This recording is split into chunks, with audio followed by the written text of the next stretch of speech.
భద్రాచలంలోని market yard వద్ద స్వాతంత్ర్య సమరయోధుడు వడ్డే ఓబన్న విగ్రహ ఆవిష్కరణ ఘనంగా జరిగింది. స్వాతంత్ర్యం కోసం పోరాటం చేసే సమయంలో సైరా నరసింహ స్వాతంత్ర సమరయోధుడికి అండగా ఉండి భారతదేశ స్వాతంత్ర్యం కోసం కృషి చేసిన వారిలో వడ్డే ఓబన్న కృషి మరువలేనిదని భద్రాచలం ఎమ్మెల్యే తెల్లం వెంకట్రావు అన్నారు. విగ్రహ ఆవిష్కరణ వేడుకలో ముఖ్య అతిథులుగా MBC corporation chairman Jaripeti Jaipal, MLA Tellam Venkatrao పాల్గొన్నారు. వడ్డెర సంఘం పట్టణ అధ్యక్షులు బండారు నాగేశ్వరరావు మాట్లాడుతూ వడ్డెర రాజుగా పేరుగాంచిన ఓబన్న వడ్డెర జాతి కోసం అనేక కృషి చేశారని, వడ్డెర ప్రజలంతా ఓబన్ను ఆదర్శంగా తీసుకుని దేశం కోసం పాటుపడాలని అన్నారు. మరిన్ని భద్రాచలం తాజా వార్త విశేషాలు తెలుసుకోవడానికి electronic media press club YouTube channel subscribe చేయండి.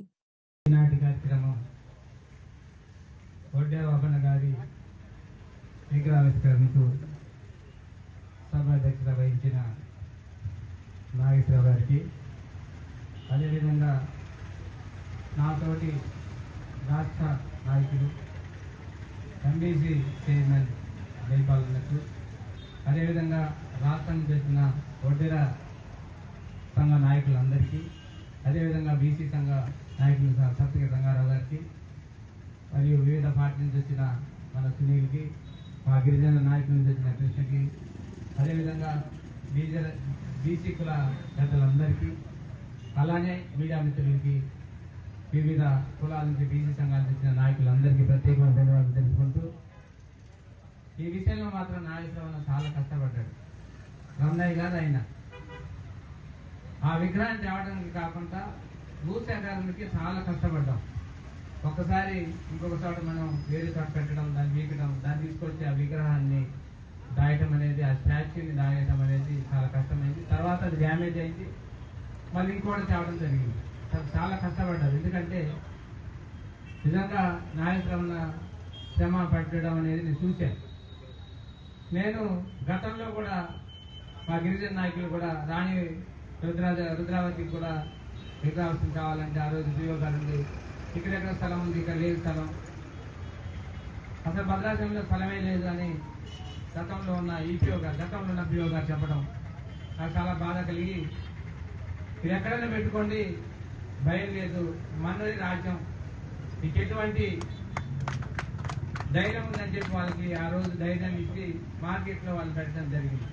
అదేవిధంగా ఈరోజు కూడా మన వడ్డెర ఓబన్న గారు ఫ్రీడమ్ ఫైటర్గా మనం స్వతంత్రం తీసుకొని వచ్చి ఈరోజు మనం దాంతోపాటు తెలంగాణను సాధించే దాంట్లో ముఖ్య పాత్ర వహించిన బీసీ నాయకులందరూ కూడా ఈరోజు జయశంకర్ గారు, అదేవిధంగా మన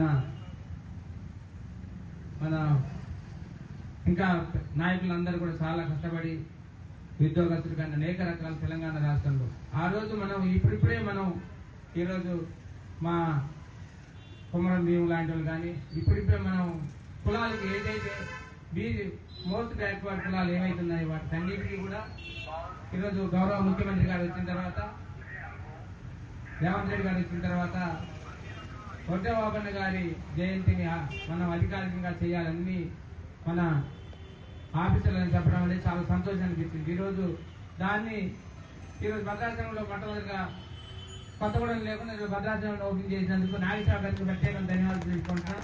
ఎందుకంటే మొట్టమొదటి ఫైట్ చేసి నాకు స్థలం కావాలి ఏమనుకుంటా, నాకు ఒకసారి చెప్పు అంటే మొత్తం డేటా మొత్తం కూడా ఎక్కడో సేకరించి ఆ సేకరణ మొత్తం వడ్డెర ఓబన్న గారు ఏం చేశారు, ఫ్రీడమ్ ఫైటర్లో ఎక్కడ దేంతో కర్నూలులో చేయించి అక్కడ ఈయలవాడ నరసింహారెడ్డి గారి మిత్రుడిగా ఉండి ఆ రోజు బ్రిటిష్ వారితో పోరాటం చేసి మన స్వతంత్రం సాధించే దాంట్లో చాలా మనం ఫైట్ చేసిన వాళ్ళు. ఈ రోజు సమ్మక్క సారక్క దాంట్లో భాగంగా ఆ రోజు కాకతీయాలతో అలా ఫైట్ చేస్తారు. అదేవిధంగా ఈరోజు అనేక నాయకులు ఇప్పుడే మనం బయటకు వస్తున్నాం. మనం ఇప్పుడు మనల్ని గుర్తిస్తున్నాయి.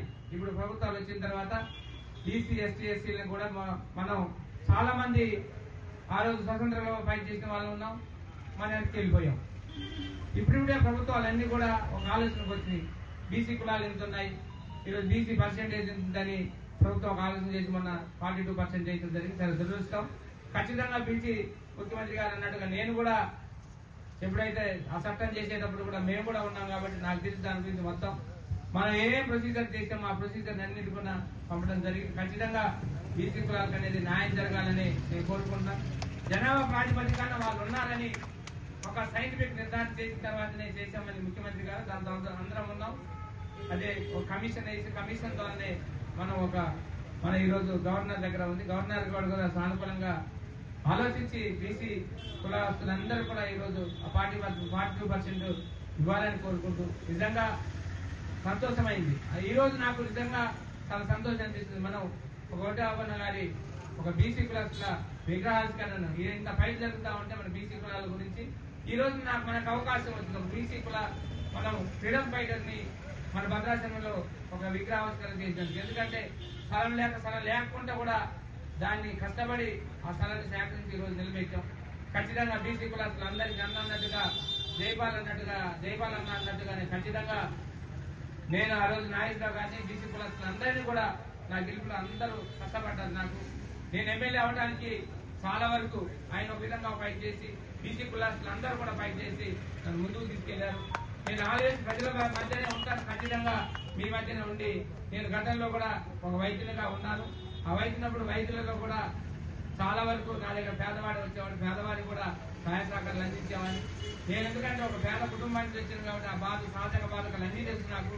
ఖచ్చితంగా మన పేదవారం ఈరోజు వెనకబడ్డ ప్రజలందరూ కూడా అన్ని రంగాల్లో విద్యా రంగాల్లోనూ వైద్య రంగాల్లోనూ మనం ఏవైతే చదువులలో ముందుండాలి, ఉద్యోగ రంగాల్లో ఉండాలి, రాజకీయ రంగాల్లో ఉండాలి ఆలోచనతోనే ఈరోజు ముందుకెళ్తున్నాం. ఖచ్చితంగా అదేవిధంగా ఈరోజు అన్నట్టుగా ఖచ్చితంగా వాళ్ళకి ఏదైతే బీసీలోని ఒంటరి కులాలకి ఖచ్చితంగా మీకు ఎక్కడో చోట కేటాయించమని అడిగినందుకు ప్రభుత్వాల ద్వారా మనం కూడా ఖచ్చితంగా యాక్టివ్ ఉన్న పిల్లలు ఖచ్చితంగా మనకి ఏదైనా అవకాశం బీసీలో ఉంటే ఖచ్చితంగా వాళ్ళని దాంట్లో నిలబెట్టి ఖచ్చితంగా అవకాశం ఇస్తారని మీకు అందరూ సభాముఖంగా మీ అందరికీ వినవించుకుంటూ ఖచ్చితంగా నా గెలుపుకు మీరు ఎట్లా అండదండలుగా ఉన్నారు.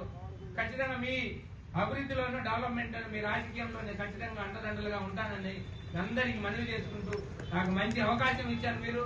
నా బొడ్డు ఆవన్న గారి విగ్రహావిష్కరణకి నాకు అనేక మనం ప్రేమ బయటగా ఉన్న వ్యక్తికి మనం ఈరోజు నిజంగా మన భద్రాచలం ఒక విగ్రహావిష్కరణ చేసిందంటే చాలా సంతోషం ఉందని మీకు అందరికీ ఈరోజు ఒంటరి కులస్తులందరికీ ప్రత్యేకమైన ధన్యవాదాలు తెలుపుకుంటూ మీతో పాటు కలిసి నడవడానికి నేను అన్ని వేళలా ఉంటానని మనవి చేసుకుంటూ నేను మీ అందరికీ శిరస్సు వంచి ధన్యవాదాలు తెలుపుకుంటాను. Thank you.